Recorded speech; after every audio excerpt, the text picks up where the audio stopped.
Esse é o Mundo em Revolução e nós vamos falar agora sobre a situação na Ucrânia, hoje, dia 12 de novembro de 2023, 8 horas da manhã aqui no Rio de Janeiro, 1 hora da tarde lá em Kiev, no momento que eu gravo esse vídeo. Os russos fizeram ontem um ataque com mísseis em alguns pontos da Ucrânia. Não foi um grande ataque, mas infelizmente atingiram uma biblioteca aqui em Kherson e mataram mais de 1000 livros, né? Só destruíram livros. Gastaram um míssil caro que custa milhões de dólares para destruir uma biblioteca. Uma tristeza, mas, enfim, mais um exemplo de burrice russa aqui, né?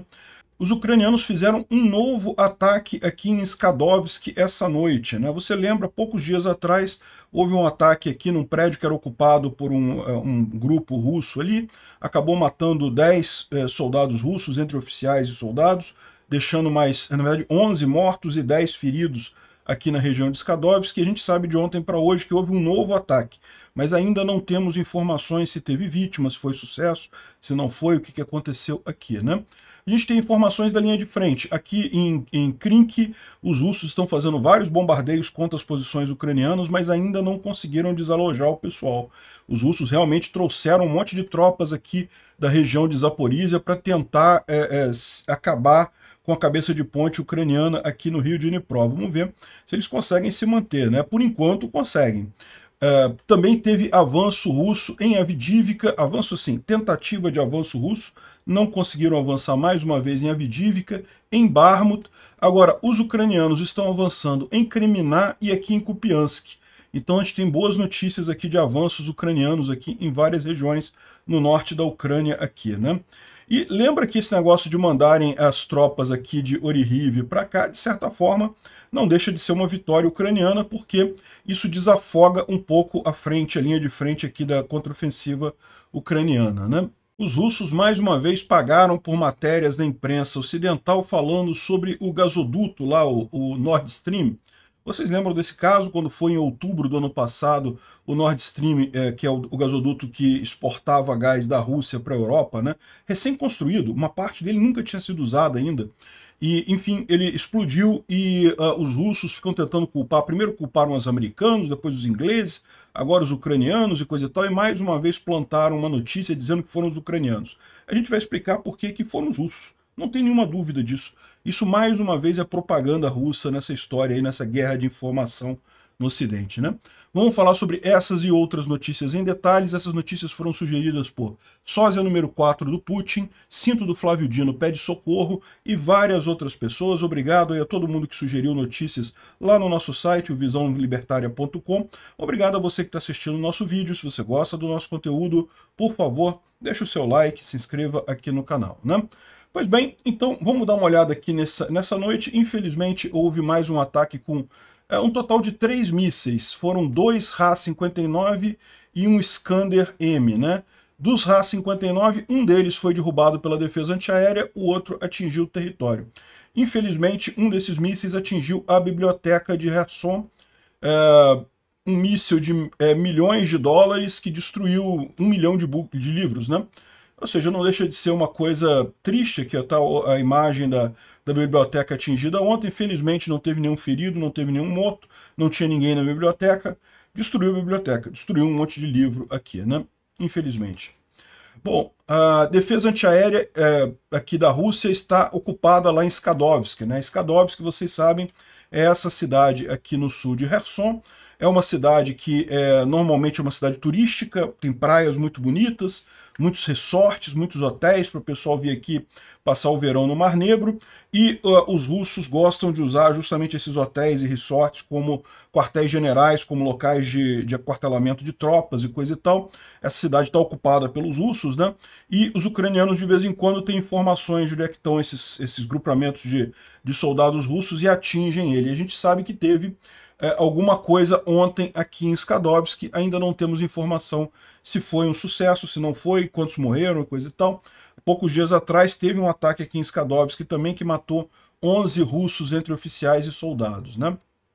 Bom, falando sobre a linha de frente aqui em Kherson, vocês sabem, os ucranianos estão fazendo várias cabeças de ponte aqui, estão preparando uma travessia maior aqui do rio de Dnipro. e tem uma cabeça de ponte deles aqui em Krink, né?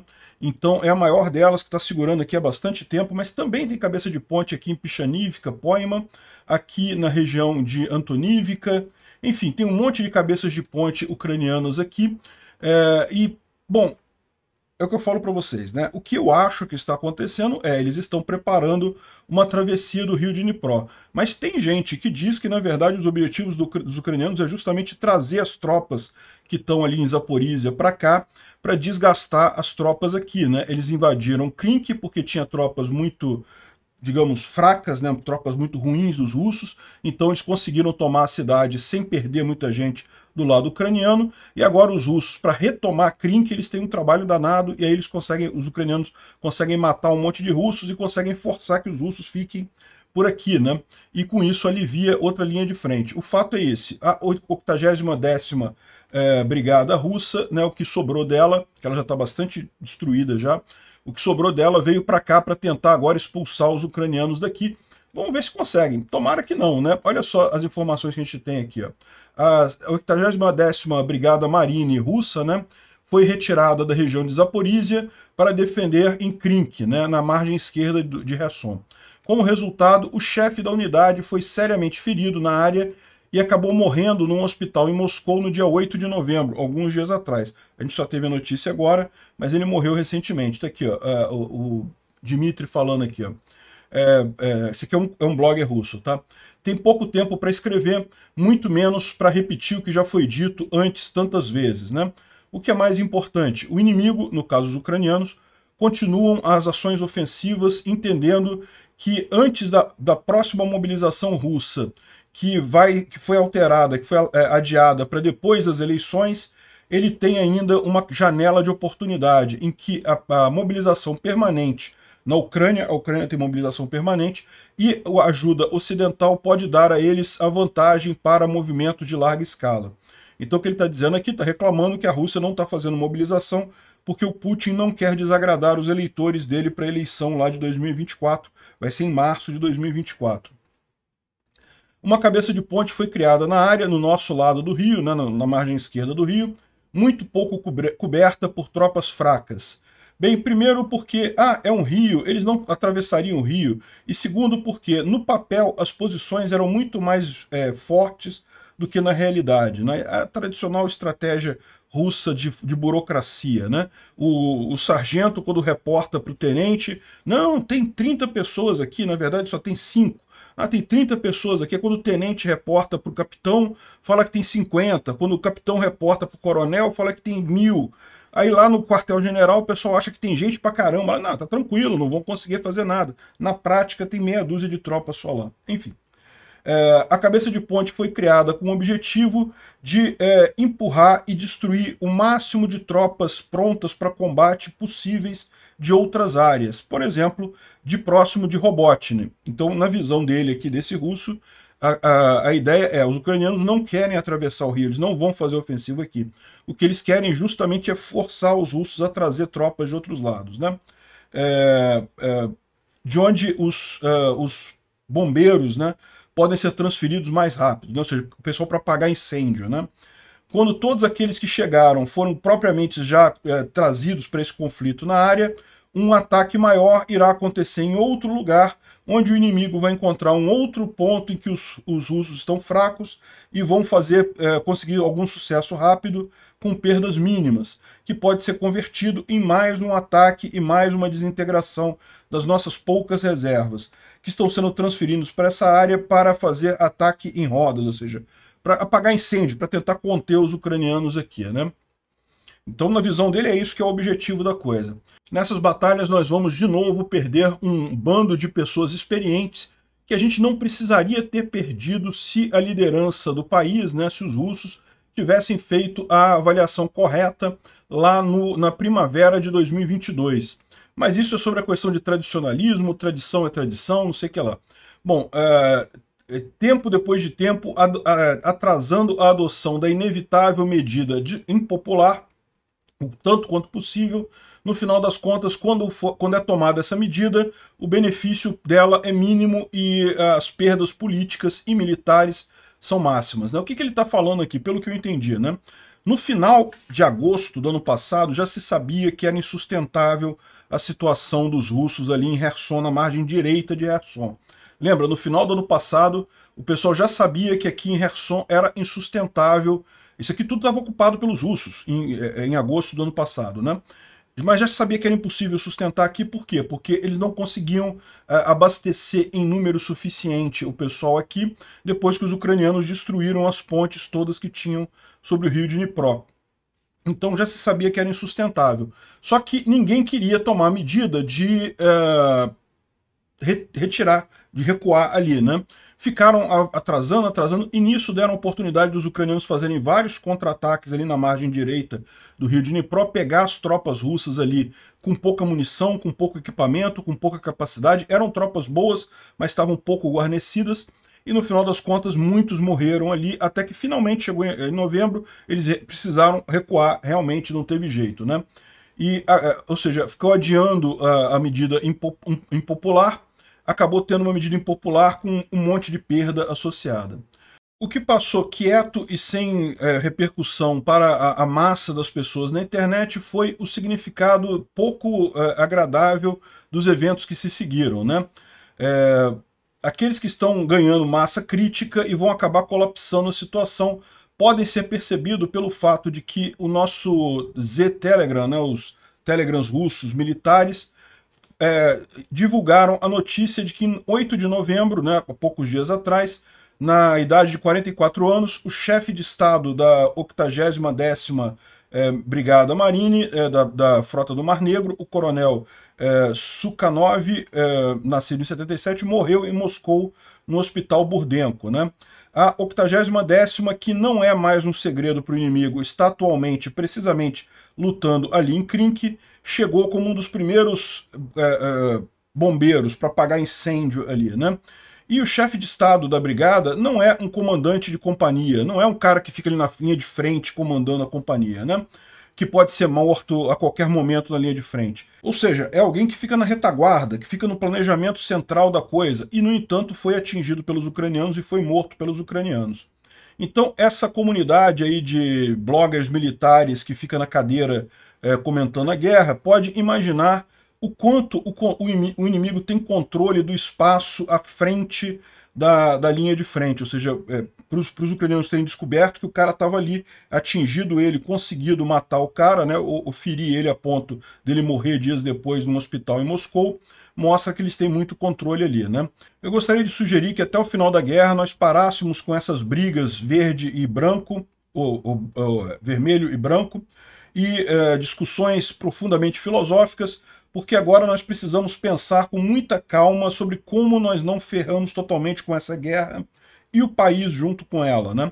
Ou seja, o russo está com uma visão muito negativa da história. Ele está vendo que eles podem ferrar totalmente a guerra e o país com ela, né? Não tenha dúvida nenhuma, se a Rússia perder essa guerra, vai ser alguma coisa bastante dolorosa para eles, né? Tá aqui a notícia: o chefe de Estado da 80ª Brigada Marine, o coronel Sukhanov, morreu em Moscou no hospital. Não se sabe exatamente onde ele foi atingido, eles não mencionaram aqui, mas o cara tá aqui a informação, né? Aqui é basicamente o mesmo texto que já estava ali, né? E isso mostra bem o problema dos russos, né? Como o cara falou. Aqui em Krink, né, as tropas que estavam aqui eram tropas realmente ruins. Aí os russos trouxeram a 80ª Brigada Marine para cá para não resolver o problema. Agora é tropa boa. Tem tropa boa, bem qualificada, com um monte de arma, um monte de munição. E mesmo assim os ucranianos conseguiram devastar a 80ª mais um pouquinho e ainda matar o comandante deles, né? Ou seja, um dos comandantes deles. Realmente impressionante esse ataque aqui, né? Ó, segundo o RDH, ele diz aqui, ó, que o ataque que aconteceu no dia 31 de outubro foi justamente o ataque que matou que feriu esse coronel. Ele acabou morrendo no dia 8 de novembro, né? Então ele foi atingido aqui nessa região, aqui, ó, os ucranianos fizeram a cabeça de ponte aqui. Ele estava aqui, ó, o chefe de Estado da 80ª Brigada Marine estava nessa posição aqui, os ucranianos fizeram um ataque aqui, repara que é bem na retaguarda mesmo, bem para trás, e no final das contas o cara acabou ferido, foi levado para Moscou, em estado grave, imagina, se acabou morrendo no dia 8 de novembro, né? E o resultado foi justamente esse morto em ação do chefe de Estado lá. Com a movimentação dos ucranianos aqui, né, os russos montaram um monte de novas formações aqui, ó. A 328ª VDV, que tinha acabado de ser formada. Também uma outra aqui, a 177ª Brigada Marine, também foi colocada aqui em Poiman, e a 810ª Brigada Marine também veio para cá. Foram justamente as unidades que vieram fazer apagar incêndio, né, tentar conter esse avanço ucraniano aqui, e não conseguiram, né, porque você sabe que depois disso os ucranianos ainda continuaram avançando e continuam avançando. Parece que agora, hoje, entre ontem e hoje, eles fizeram mais um grande ataque na região, né. De qualquer forma, se o objetivo ucraniano era trazer tropas de elite para cá e desafogar outros pontos da linha de frente, isso eles conseguiram, né? Também ele está lembrando aqui que os ucranianos atingiram também um comboio militar ontem, a gente falou sobre isso, né? 11 caminhões de carga foram atingidos ontem em Gladivka, a 23 quilômetros da linha de frente, ou seja, os ucranianos estão conseguindo fazer muitos ataques muito na retaguarda russa. Isso realmente é uma preocupação para eles muito grandes, né? Bom, aqui na região, a gente chegou a falar sobre isso ontem, mas agora a gente tem um pouco mais de detalhes. Os ucranianos abriram um novo eixo de ataque ali na margem esquerda do rio de Dnipro, durante as operações recentes. Eles retomaram posições no norte da Dasha, na ilha Potekin, e movendo sul ali, né? Ou seja, ele fala aqui, ó, nessa região aqui, ó, essa ilha aqui, a ilha Potemkin, é uma ilha que é bastante habitada, tem bastante gente aqui. Aqui, por esse mapa aqui do Google Maps, dá para ver, tá vendo? Tem um monte de casinhas aqui, o pessoal mora aqui, tem um monte de coisa aqui na ilha. Essa parte ao sul da ilha Potemkin é ocupada pelos russos, os russos estão aqui, mas os ucranianos agora retomaram essa parte norte aqui da ilha Potemkin, né? E estão também fazendo agora uma cabeça de ponte aqui perto de Rola Pristan. Tá vendo aqui, ó? Tomou posições a leste de Belorivka, a noroeste de Rola Pristan. Ou seja, mais uma cabeça de ponte sendo criada aqui em Rola Pristan. Como eu já falei para vocês, isso faz um sentido estratégico muito grande. Toda essa região aqui, tá vendo? Tem um areão muito grande aqui nessa área, né? Então acaba que tem poucas estradas passando aqui. E se você reparar, os ucranianos estão atacando exatamente aqui, ó, de Rola Pristan, Olesk e aqui em Krink, ou seja, em tese eles podem cortar essas poucas estradas que tem por aqui e isolar os russos nessa área toda aqui, e aí abriria um caminho enorme para eles fazerem a contraofensiva a partir daqui, né? Não sei se é isso que eles vão fazer, tem muita gente que tem essa dúvida, qual que é a opção, qual que é realmente o plano ucraniano, né? Bom, falando um pouco mais acima ali em Vodiane, que é perto de Avdiivka, a gente tem informações aqui de Avdiivka, que teve mais ação por aqui, né? Vodiane, essa cidade aqui, os ucranianos conseguiram repelir um ataque russo naquela região ali, com resultados catastróficos para os russos, né? Então, mais uma vez aqui, você vê cada pontinho vermelho aqui, é um equipamento russo que ficou perdido aqui na região de Vodiane, né? Eles marcaram aqui o ponto exato em que aconteceu isso. Se a gente for aqui no Google Maps, a gente consegue ver exatamente o ponto. É bem aqui no norte de Vodiane, tá vendo? Onde foi essa tentativa russa de avanço, né? Avdiivka está aqui, Vodiane é essa cidade aqui, os russos estão aqui, tentaram avançar e acabaram perdendo um bocado de blindados aqui, né? Acho que aqui está a cidade Avdiivka, logo aqui eles tentando avançar. E aqui você vê também, você percebe também que essa área toda aqui que eles estão dizendo que está tomada pelos russos não está, né? Porque os russos tentaram avançar aqui ao norte e foram destruídos. Então essa área aqui não está controlada pelos russos não, né? Enfim. Mais um monte de perdas aqui em Avdiivka. Infelizmente eu não posso passar esses vídeos, porque nos últimos dias a quantidade de massa de carne de humanos, né, que os russos mandaram foi muito grande, então tudo quanto é vídeo aparece um monte de soldado morto, então eu tenho que ficar caçando as imagens que tem só tanque assim, para o YouTube não reclamar. E aqui ó, tem um aviso dos russos aqui sobre a marcha de Avdiivka, né?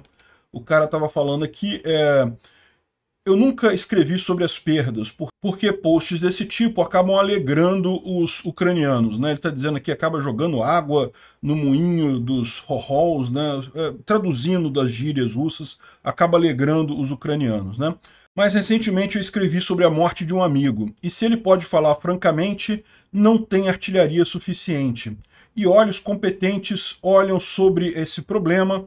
Se alguém pensa que soldados vão resolver tudo, que tropa vai resolver tudo, então eu lamento desapontar você, não é assim que funciona. Ataque é um sistema de fogo. Idealmente, a tropa entra no lugar já vazio e com as posições já destruídas. Isso é como deveria funcionar, mas não é assim que está funcionando. No início do assalto, no início do ataque que eles fizeram recentemente, houve uma unidade que estava desarmada, que não tinha fogo de artilharia. E eles se recusaram a ir para frente, recusaram a fazer o assalto sem ter o fogo de artilharia. E acabaram conseguindo. A artilharia foi lá e atrapalhou os ucranianos, atingiu os ucranianos, e aí eles entraram nas posições que foram deixadas sem perdas. Isso é o correto, isso é que deveria estar acontecendo em toda a linha de frente, né? Então, ou seja, o que ele está dizendo é justamente isso. Falta artilharia lá na Rússia para esse avanço em Avdiivka. Tem outras mensagens aqui interessantes também sobre o que está acontecendo aqui. A tentativa de colocar todo o peso das operações ofensivas em um assalto de infantaria, né, assalto soldados apenas na linha de frente, é a consequência do fato de que os veículos blindados foram todos perdidos e a artilharia não tem munição. Não tem guerra eletrônica competente, aqueles sistemas de jamming competentes, não tem controle dos veículos armados no campo de batalha e geralmente não tem planejamento nem interação. O que tem vai lá soldado, né? Vai lá e atinge, e tenta tomar lá. Eu vou repetir isso mais uma vez que eu já disse antes. A palavra assalto ou ataque se tornou uma indulgência para qualquer coisa. Por falta de pessoal, por falta de equipamento, por falta de treinamento e por falta de interação durante a batalha. Os assaltos do passado, de alguma forma, a gente tinha infantaria treinada, e isso foram desperdiçados. As pessoas que era possível preparar uma substituição massiva foram perdidas. E aqueles que ficaram acabam tendo o mesmo sucesso porque não tiveram tempo de preparação antes da descarga, antes de fazer o ataque. E o pessoal ainda fala assim, não, assim que a gente começar a treinar pessoas, a gente é empurrado para a linha de frente. Então, ou seja, eles não conseguem nem destacar as pessoas para treinar os novos soldados para fazerem os ataques corretamente, né? E as consequências de tudo isso podem crescer muito no futuro próximo, isso é óbvio. O nosso Estado, consistentemente, vez após vez, está atrasando a adoção de medidas impopulares. Ele está falando aqui provavelmente da mobilização, tem que mobilizar mais gente lá na Rússia. O tanto quanto for possível. Vez depois de vez, ainda leva a eles muito tempo para fazer a mobilização, e daí o benefício que tem sobre ela é mínimo. E as perdas políticas são máximas. A impressão que tem é que as pessoas aqui estão com o objetivo de repetir 1917, né? 1917, eu não preciso dizer para vocês que foi o colapso do exército russo que levou à Revolução Bolchevique e a uma tragédia sem tamanho lá na Rússia, né? Ou seja, você vê que o pessoal tá pessimista ali em Avdiivka, né? Justamente porque tá morrendo muita gente. Bom, o Andrew Perpetua fala que ele nem animou de fazer as perdas russas de ontem para hoje, porque é muita coisa. É tão virado para um lado, né, tão desproporcional a perda russa, que ele nem quer publicar elas. Mas que teve esse ataque ucraniano sobre sistemas de guerra eletrônica russos, né? Isso aqui são jammers modernos russos, que foram destruídos, e tem mais um monte de imagem disso aqui, da destruição deles, e de um monte de coisa, né? O que não falta é imagem de tanque russo destruído, de soldados russos destruídos, né?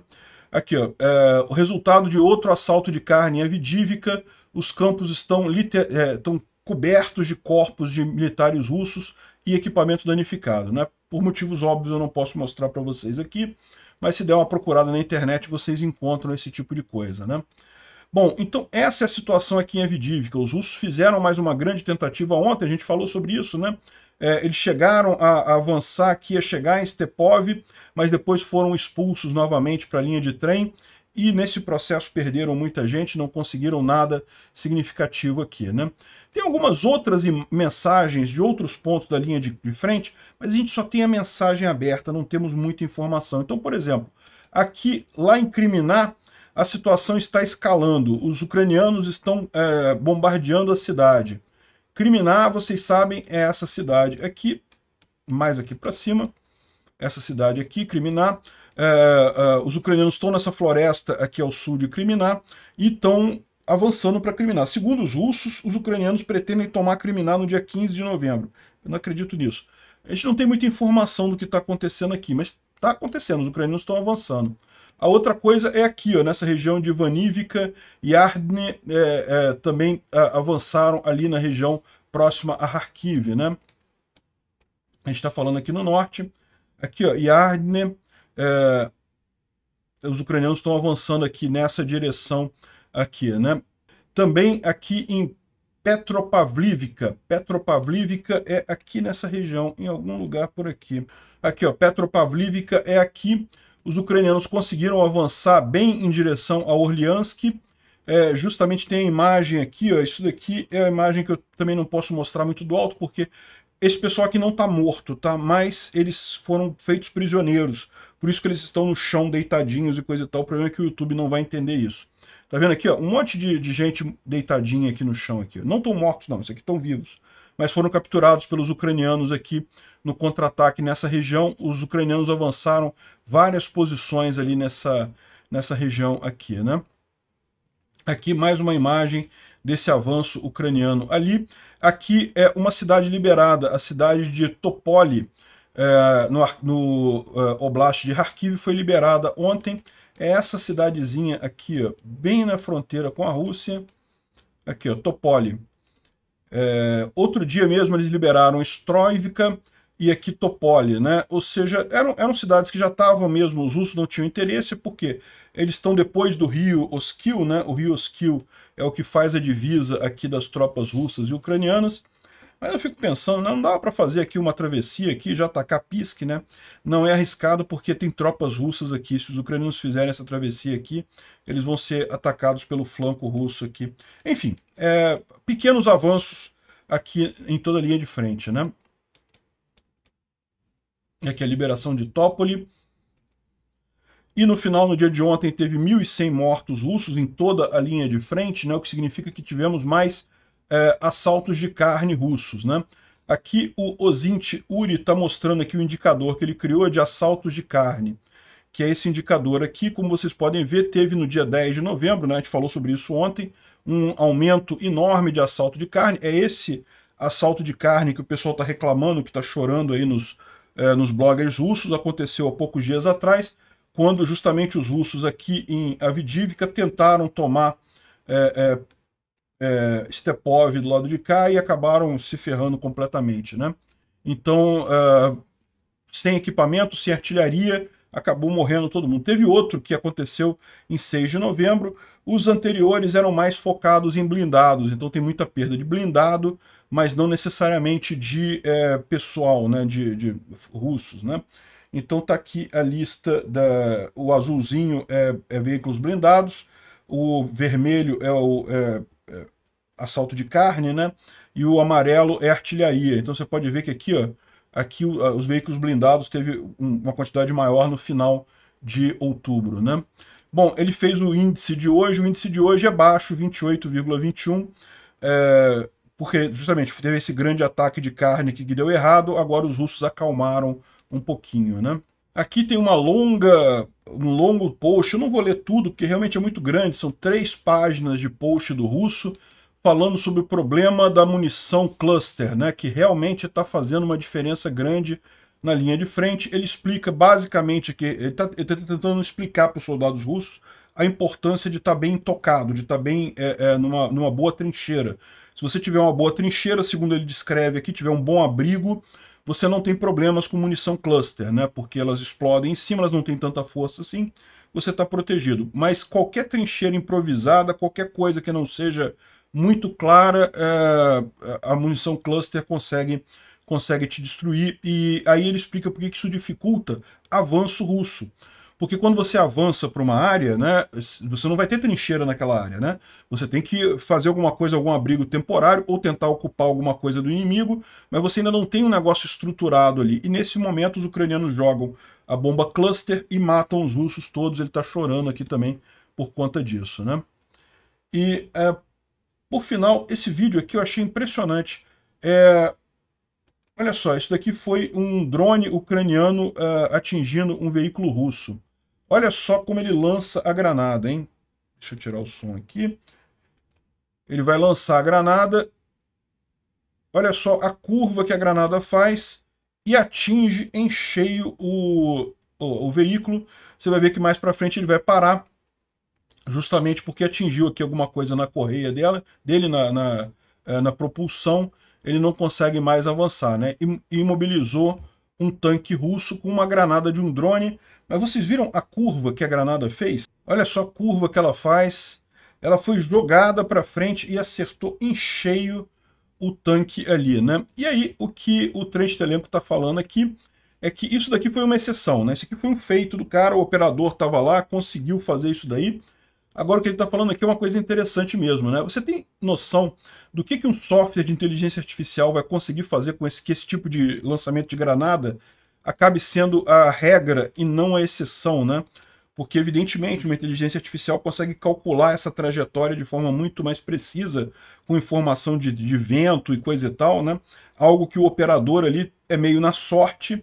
Num futuro próximo a gente pode ter isso daí com uma precisão muito maior, né? Impressionante isso. O Instituto para o Estudo da Guerra, ele fala sobre aqueles ataques que a gente falou de ontem, né? De Skadov, do comboio que foi destruído, e fala também sobre o que a gente mencionou hoje, dos bloggers militares russos reclamando de ataques que são apenas feitos por infantaria, sem apoio de artilharia e coisa e tal. Isso está realmente jogando a moral das tropas russas no chão, né?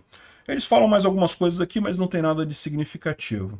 O que saiu na imprensa ocidental? O Washington Post, mais uma vez, recebeu aquela graninha bacana, né, aquele dinheirinho gostoso da Rússia, e publicou aqui uma reportagem sobre que um oficial militar ucraniano coordenou o ataque no Nord Stream, coisa e tal, trazendo de volta esse assunto de novo.